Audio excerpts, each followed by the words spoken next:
Meus amados irmãos, eu quero saudá-los com a paz do Senhor Jesus. Dizer da minha alegria imensa em poder estar com os irmãos essa noite, para juntos tributarmos ao Senhor toda a glória, toda a honra e todo o louvor pela vida deste servo de Deus, deste amigo, desta referência que se chama Pastor Paulo Roberto de Oliveira Ramos. Nós temos o privilégio de compartilhar com ele ali às segundas-feiras o debate Melodia, e ele se tornou um paizão para nós, não é? Paizão, uma referência, um homem que tem sido usado por Deus tremendamente nessa cidade, na nossa região, e eu louvo muito a Deus por desfrutar da sua amizade. Eu vim aqui para dar um abraço nele. Quando eu estava saindo de casa, ele me ligou e disse: "Você vai pregar?" Falei: "Meu Deus, não faz isso comigo não, tem misericórdia da minha vida." Mas é com muita alegria que nós estamos aqui. Saudar a pastora Marileia, esta serva de Deus, pastor Marcos, pastora Anne, né? A filha Ellen, todo o ministério dessa igreja, que Deus os abençoe. Pastor Elial do Carmo é um amigo, um companheiro, um irmão que nós adquirimos ali, nos convidou para estar ali na Melodia, e nós fazemos isso com muita alegria, com muito privilégio, mas também com muita responsabilidade. A gente não sabe aonde chega a nossa voz. Eu saía de um estacionamento de um shopping no outro dia e a cancela não abriu. E eu perguntei ao rapaz que estava na cancela: "Por que não abriu a cancela?" Aí ele disse: "Só tem via fácil?" Eu disse: "Tenho." Aí ele disse: "Vai abrir já." "Tá bom, bispo Davi Gualberto." Eu tomei um susto, ele me reconheceu pela voz. Falei: como é que... Olha a nossa responsabilidade naquele lugar. E Deus tem nos honrado. Pastor Ziel Nascimento, um amigo, um homem de Deus, servo de Deus, que nós temos desfrutado da sua amizade. Eu quero agradecer aos irmãos pelas orações. Eu só estou aqui por causa das orações. Eu não tenho dúvida disso. No dia 20 de março do ano passado, eu fui internado com a Covid. Tinha vindo de uma viagem missionária na Bolívia. Comecei a sentir uns sintomas no dia 13, dia 15, foi meu aniversário. Mas não imaginava que era Covid, pouco se falava disso.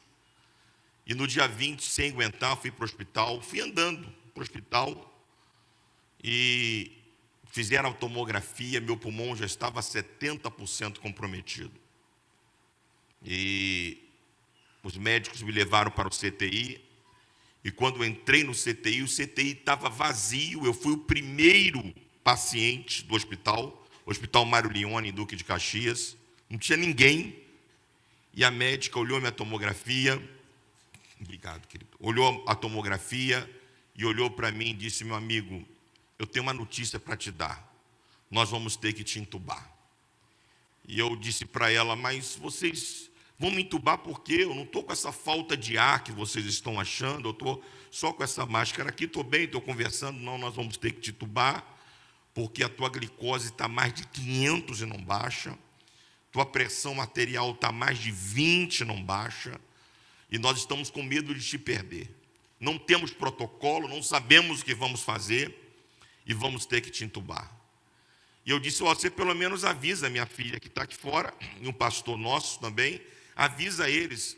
Nós não podemos avisar ninguém. Ninguém que está aqui dentro pode sair, ninguém que está lá fora pode entrar. Amanhã a gente avisa a sua família. Irmãos, e foi o tempo de eu entregar a minha vida nas mãos de Deus. Ela se afastou 10 minutos, e vieram e aplicaram um sedativo, me entubaram. E o fato é que 3 dias depois, mais ou menos, minha esposa estava sendo chamada ao hospital, e o médico disse para minha esposa: "Olha, eu quero dizer para a senhora que a situação do seu marido é gravíssima. E o que nós podíamos fazer por ele, já fizemos. Ele não responde a nada, os seus rins paralisaram, o seu pulmão está todo tomado, o seu coração está batendo fraquinho, o PCR, que mede o nível de infecção no pulmão dele, está 46 mil, e a saturação dele está 3%. Ele não tem saída. Senhora, crê em alguma coisa? E ela disse: eu creio em Deus. Então a senhora se apega e vamos ver o que vai acontecer.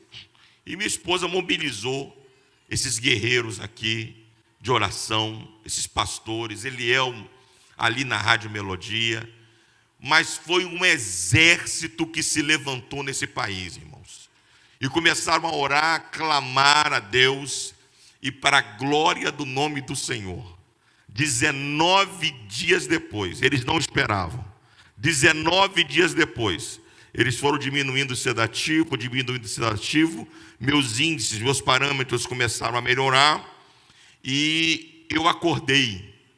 Mas quem acorda de um coma de 19 dias, acorda com comprometimentos neurológicos, não entende nada. Mas, irmãos, para a glória do Senhor, eu acordei lúcido. E eles começaram a conversar comigo, eu interagi com as mãos, porque eu estava com tubo na garganta, tubo aqui, aquelas máquinas atrás de mim. Eu não esperava passar por isso. E eles, um dia depois, disseram: nós vamos tirar o teu tubo. Nessa altura o CTI já estava lotado. Quem estava do meu lado era a pastora Antonieta Rosa, do meu lado. Eu numa maca, ela na outra, do meu lado. O CTI lotado. E nós vamos tirar o teu tubo, ok? Eu disse, fiz assim com a mão. E eles tiraram o tubo. Minha esposa já tinha assinado a traqueostomia, porque 10 dias depois, quem está com o tubo tem que fazer a traqueostomia. Minha esposa já tinha assinado a traqueostomia, e eles fizeram um teste para me perguntar se eu sabia onde eu estava, para ver se minha voz ia sair, porque o comprometimento do entubado na região da faringe, laringe, cordas vocais, traqueia, é total. E eles não esperavam que eu fosse falar. E quando ele me perguntou: aonde o senhor está? A minha voz soltou na hora: eu estou no hospital em Duque de Caxias. Qual o nome da sua esposa? Carlos. Seus filhos? Vitória e Vitor Hugo. Quantos anos ele tem? 16 e 21 anos. Minha mente lúcida, não esqueci de nada, não perdi absolutamente nada. Só consegue beber água?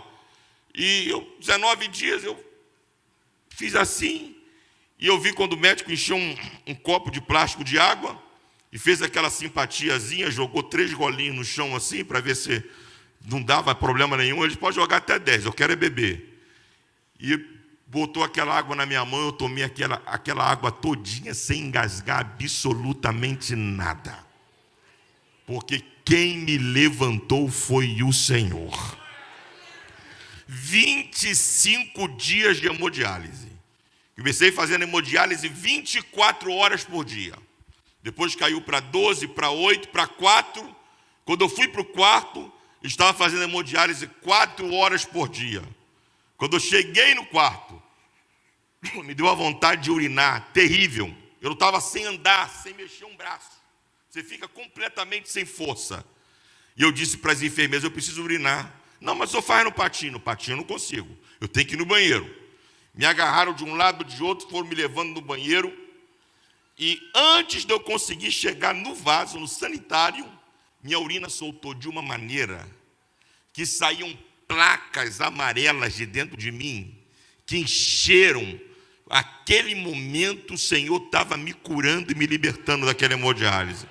No dia seguinte, quando a enfermeira chegou com aquela parafernália da hemodiálise para começar, a nefrologista ligou para ela e disse: olha aí, suspende a hemodiálise do pastor, porque ele já está curado, para a glória do Senhor Jesus Cristo. Oh, louvado seja o nome do Senhor. O nosso Deus é fiel. E eu saí de lá, estava falando ali com o pastor Eliel. Irmão, foi Deus que me tirou. Saí sem sequela nenhuma. Um mês depois, já estava na igreja pregando a palavra de Deus, dirigindo o meu carro, porque o nosso Deus é fiel. e é Ele que faz. A nefrologista foi a última a me dar alta, não queria me dar alta de jeito nenhum, foi a última. Quando ela assinou a minha alta, ela virou para mim e disse assim: pastor, quando o senhor voltar para a sua igreja, reza por mim, porque a reza de vocês é forte. Porque foi um milagre que o Senhor realizou. E eu agradeço as orações da igreja, agradeço as orações dos irmãos, que Deus seja louvado. Nós ainda estamos nessa guerra, ainda estamos nessa pandemia, mas o Senhor é conosco, e Ele vai continuar nos dando vitória, para a glória e para a honra do seu próprio nome. Quantos glorificam o nome do Senhor esta noite? Tiago capítulo 1. Tiago capítulo 1. Eu aprendi que em aniversário a gente não prega, a gente dá um beijinho na flor, não é? Tiago capítulo 1. Quem disse isso foi a pastora Antonieta Rosa. Ela pregou 1h40 no meu aniversário agora. Deu só um beijinho na flor. Foi um milagre, 80 anos. 80 anos e Deus fez um milagre na vida dela também, extraordinário. Tiago capítulo 1, versículos 5, 6 e 7. Diz assim a palavra do Senhor: e se algum de vós tem falta de sabedoria, peça a Deus, que a todos dá liberalmente, e não o lança em rosto, e ser-lhe-á dada. Peça, porém, com fé, não duvidando, porque o que duvida é semelhante à onda do mar, que é levada pelo vento e lançada de uma para outra parte. Não pense tal homem que receberá do Senhor alguma coisa. Meus queridos, o nosso querido apóstolo Tiago está tratando nesse texto de sabedoria. Observe que ele não está falando de inteligência. Não. Inteligência, nós já nascemos com ela. Aliás, hoje, os teóricos da aprendizagem, da psicologia, já não falam mais em inteligência, fala de inteligências, múltiplas inteligências. Inteligência inata. Nós já nascemos com ela e atualizamos no nosso relacionamento com o mundo social. Tiago não está falando de inteligência. O apóstolo Tiago também não está falando de conhecimento ou de cultura. Não. Porque conhecimento nós adquirimos na vida, adquirimos nos bancos das escolas, das universidades. É lá que nós adquirimos conhecimento. O apóstolo Paulo também não está falando de experiência, não.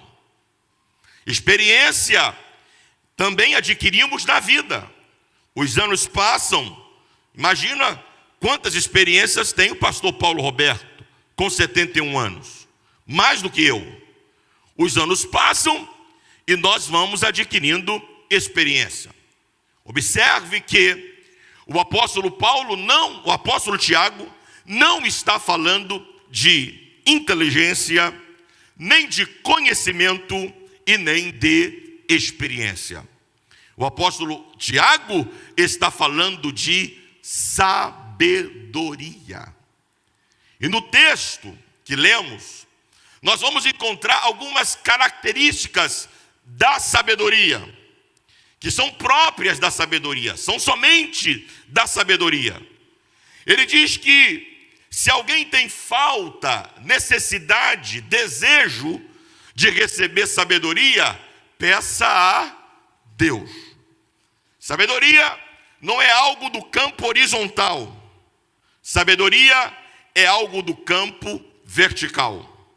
É por isso que ela difere de inteligência, difere de conhecimento, difere de experiência, porque sabedoria eu não encontro do meu lado, sabedoria eu só recebo do alto.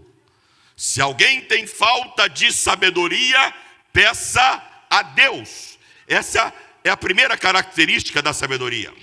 A segunda, Tiago diz: peça a Deus que a todos dá liberalmente. Ou seja, sabedoria não é restrita a um grupo pequeno de pessoas, a um grupo especial de pessoas. Sabedoria está à disposição de todos aqueles que desejam recebê-la. Diferente do que os gnósticos pensavam, que a sabedoria era restrita a um grupo pequeno, a um grupo com conhecimento, que por causa do seu conhecimento iriam galgar os céus. Tiago vem combatendo o gnosticismo, dizendo: sabedoria não é para um grupo isolado, para um grupo pequeno, para um grupo especial. Sabedoria é para todos aqueles quantos desejam recebê-la. Sabedoria é para todos aqueles que precisam recebê-la. A terceira característica que está no texto é: como é que eu recebo sabedoria? Tiago diz: peça, porém, com fé. Ele inclui aqui, ele introduz aqui um elemento que é indispensável na nossa relação com Deus, na relação do visível com o invisível, do terreno com o celestial, do limitado com o ilimitado. É indispensável que nesta relação haja a intermediação da fé. O autor da carta aos Hebreus, ele diz: ora, sem fé é impossível agradar a Deus. E ele conclui dizendo: porque é necessário, é indispensável que aquele que se aproxima de Deus creia primeiramente que Ele existe e que é o galardoador daqueles que o buscam. Então não há como nós nos relacionarmos com Deus se não for intermediado pela fé.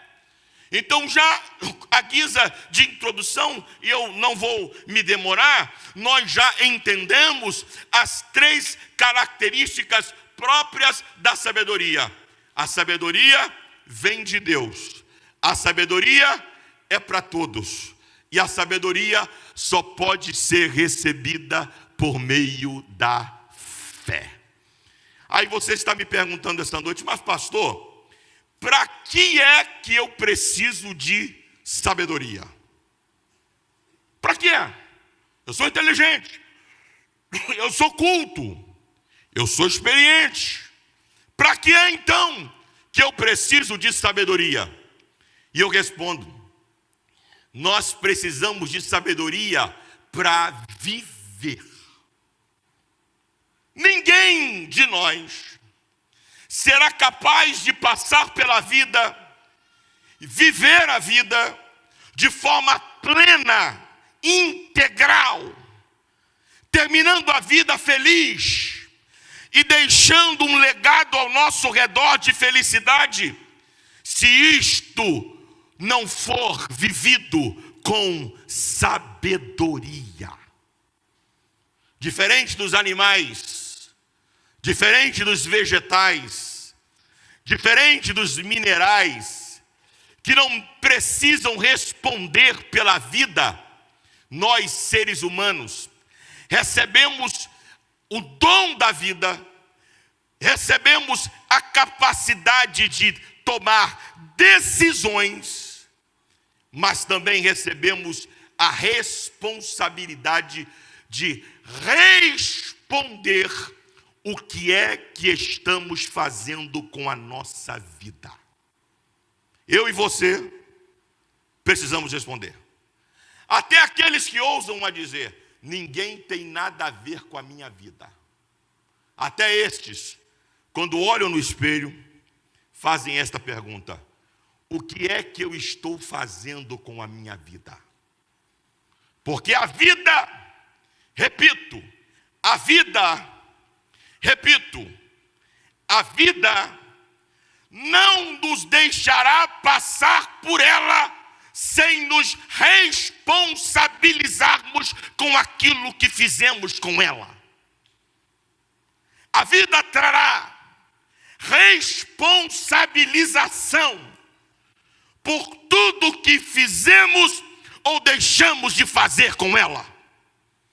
Porque ela é singela, mas é preciosa. E na vida, eu terei que responder muitas perguntas. Repito, na vida, eu terei que responder muitas perguntas. Mas todas elas versarão sobre 3 temas. Quantos temas? Primeiro, o que é que você sabe? Qual é o teu conhecimento? O que é que você conhece? Segundo, o que é que você está fazendo? Quem é que nunca teve um enxerido do teu lado perguntando, está fazendo o quê? O que é que você está fazendo? Quais são as tuas ações? Quais são as tuas atitudes diante da vida? E o terceiro tema, quais são os teus sonhos? O que você almeja? O que você quer? E para responder de forma leal, de forma integral, de forma sábia, esses 3 temas, eu preciso de sabedoria. E eu, quando olho a Bíblia, eu vou encontrar, por exemplo, no capítulo 9 de João, uma história muito interessante, de um homem que nasceu cego. Ele não ficou cego no decorrer da vida, ele nasceu cego. Ele nunca viu a luz do dia. E um dia, os fariseus chegaram perto de Jesus e perguntaram: quem pecou para que ele nascesse cego? Ele ou seus pais?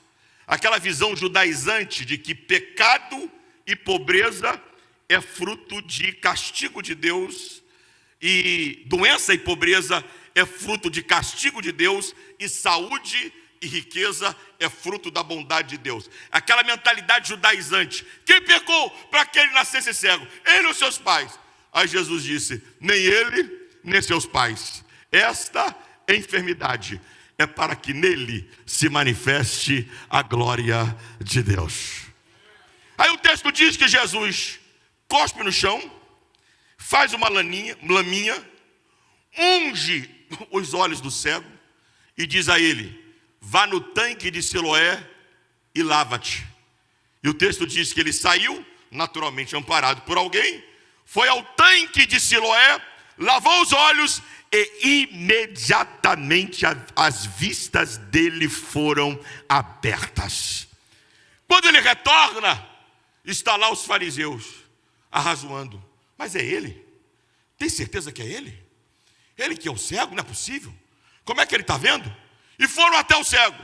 Você era aquele rapaz que andava aí perambulando, pedindo esmola? Você era cego mesmo? É, sou eu. Quem foi que te curou? Ele não tinha visto quem tinha curado ele. Ele era cego.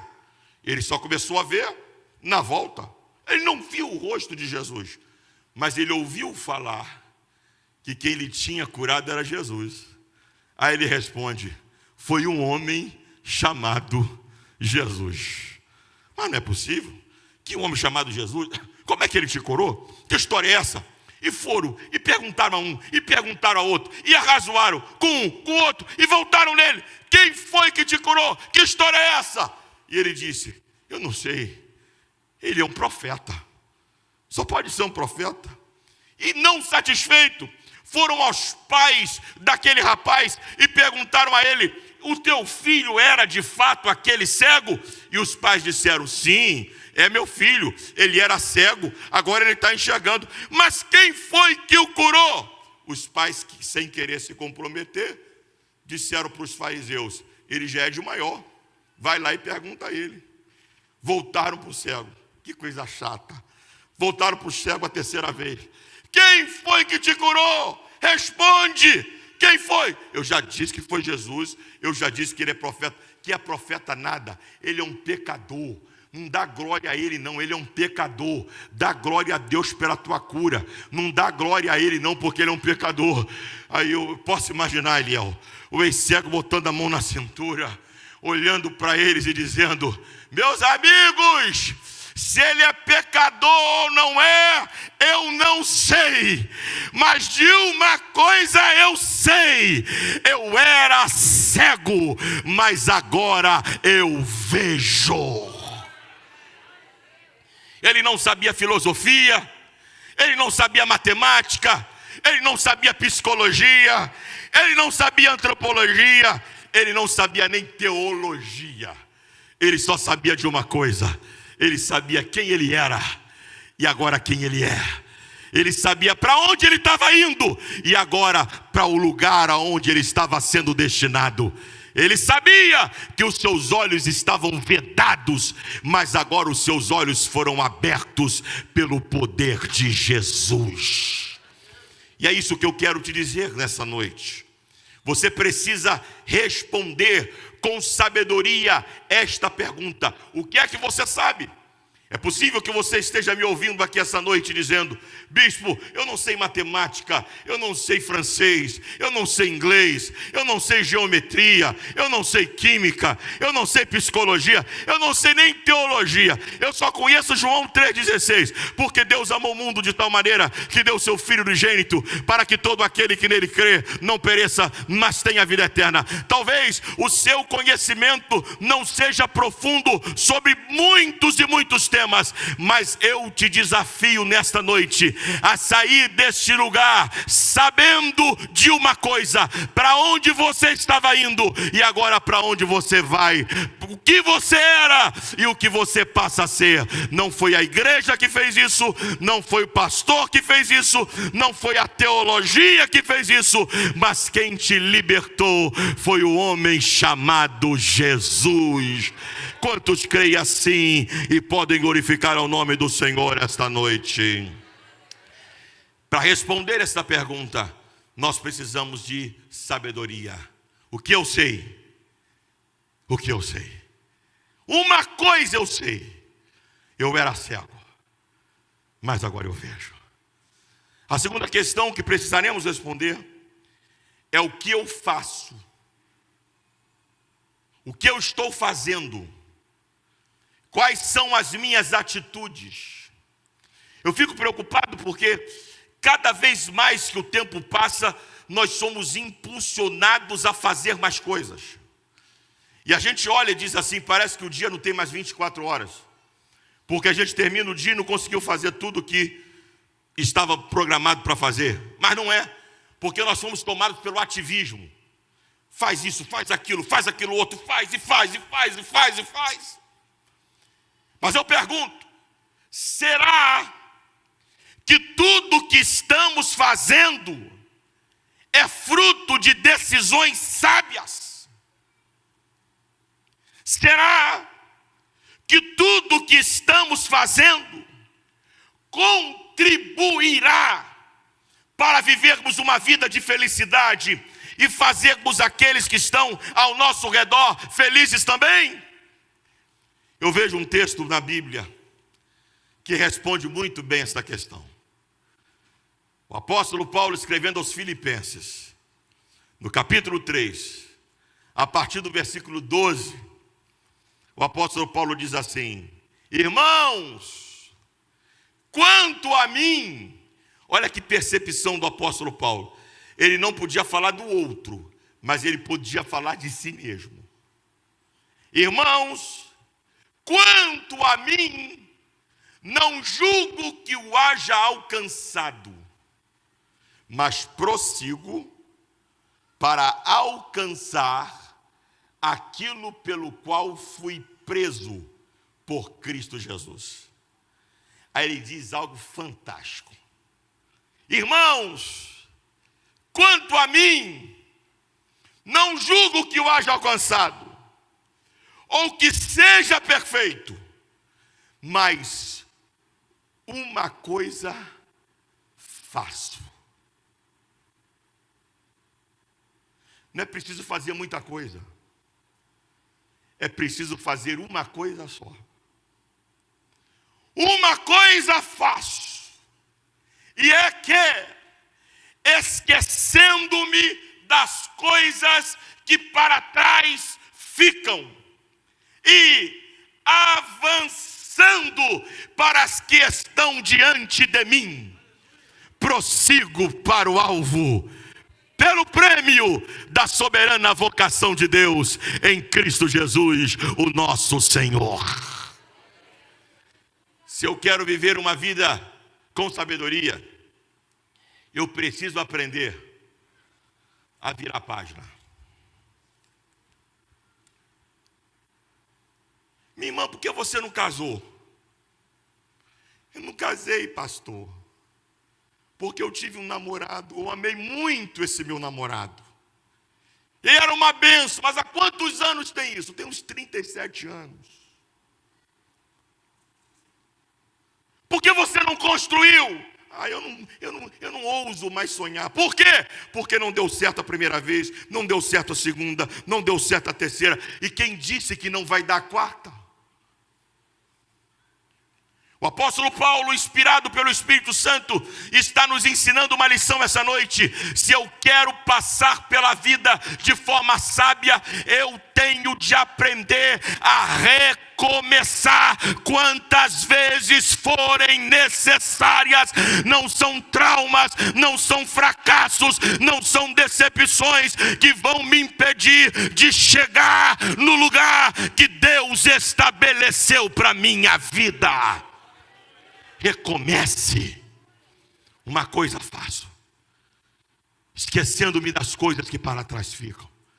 Imagine em 71 anos, Paulão, quantas vezes você não teve que recomeçar, quantas decepções, quantos fracassos, quantas punhaladas. E quando a gente pensa que não vai conseguir, não vai dar certo, eu imagino aquela pessoa que levanta cedo para trabalhar, só tem uma camisa para vestir, passa a camisa, veste, vai para o ponto de ônibus, chovendo, perde o último ônibus. O outro que passa, ainda joga água na roupa dele.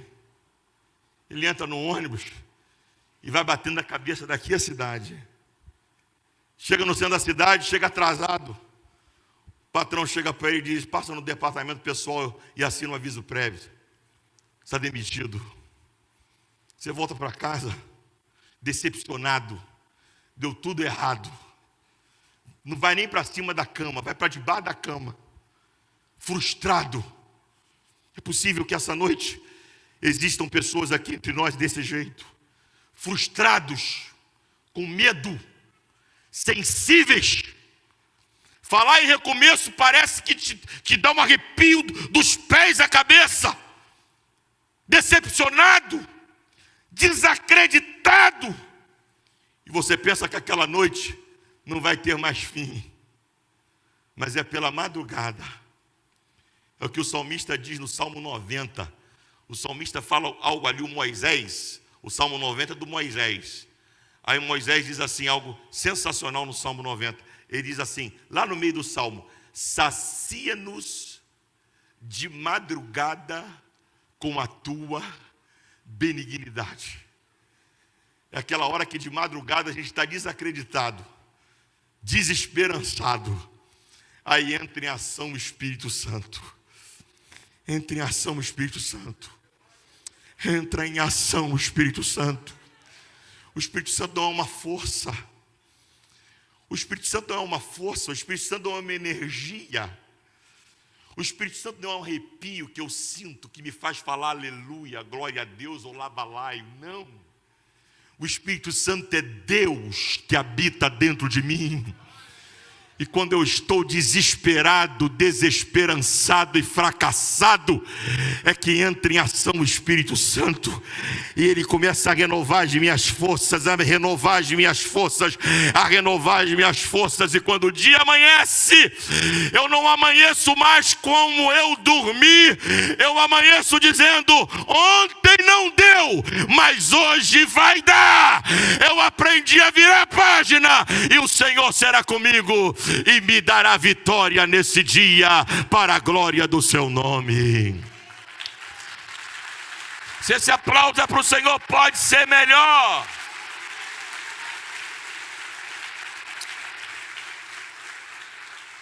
Aprenda a virar a página, aprenda a recomeçar, aprenda a começar do zero. Deus tem muito mais para fazer nas nossas vidas. Agora, para isso, eu preciso de sabedoria. Sabedoria para saber, sabedoria para fazer e, por fim, sabedoria para sonhar. O que é que você sonha? Quais são os seus sonhos? Quais são os seus objetivos? A gente sonha tanta coisa. E é lícito sonhar. Eu vou repetir. É lícito sonhar. É saudável sonhar. É gostoso sonhar. São os sonhos que nos impulsionam. São os sonhos que nos objetivam. Sonhos são os sonhos que nos tiram do menos para o mais, do de baixo para cima. São os sonhos que nos conduzem, que nos levam, que nos fazem voar. Sonhe, almeje, deseje, planeje, vá. Mas eu posso sonhar muita coisa. Mas se eu não tiver um sonho principal, todos os demais sonhos serão vazios. E eu tenho muitos textos na Bíblia que falam de sonho. Mas tem um que lá na minha Bíblia, lá em casa, é marcado. E eu leio constantemente. É o que o salmista diz no Salmo 27. A partir do versículo 1. O salmista diz assim: enquanto eu digo, se você recebe, você vai dizendo assim: eu tomo posse, é para mim, eu recebo, é isso que eu quero para a minha vida. E aqui pode dar glória a Deus, não pode, pastor Paulo? E no final você dá a maior glória que você já deu essa noite. O salmista diz assim: o Senhor é a minha luz e a minha salvação, a quem eu temerei? O Senhor é a força da minha vida, de quem me recearei?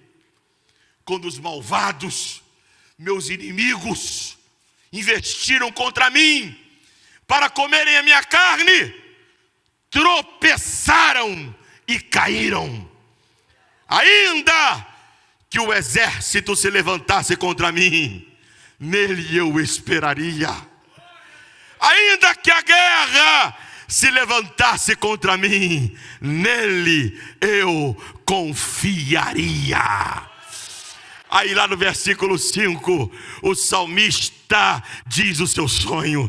E se esse é o seu sonho, eu quero citá-lo com as suas duas mãos levantadas, o mais alto que você puder.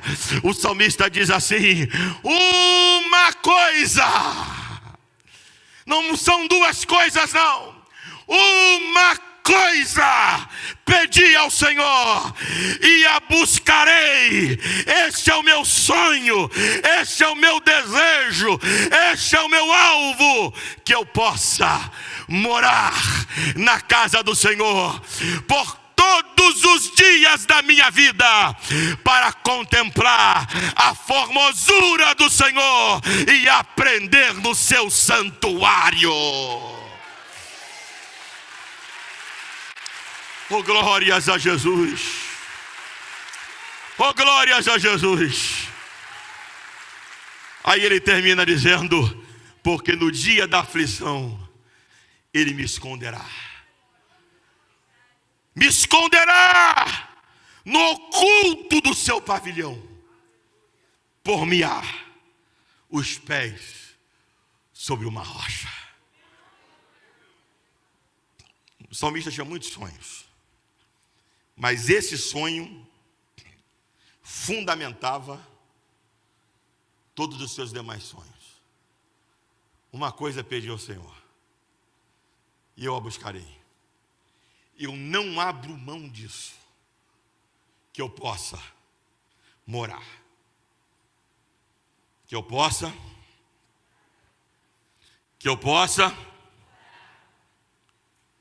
Eu sei que essa máscara é chata, mas com máscara, falando assim, fala para o teu irmão, aqui, mas fala forte, aqui não é lugar de passear, é lugar de morar.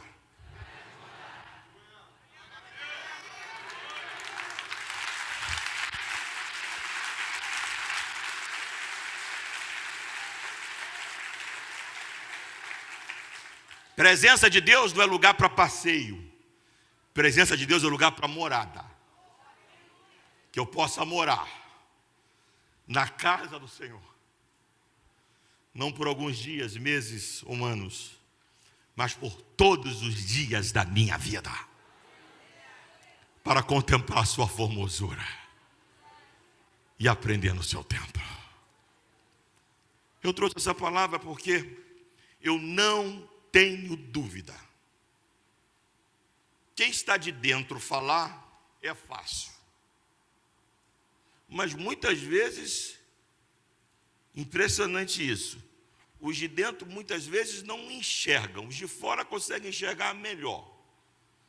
E eu termino as minhas palavras dizendo que eu fiz questão de trazer essa palavra. Quando o pastor Paulo disse, você vai falar? Eu disse, é essa.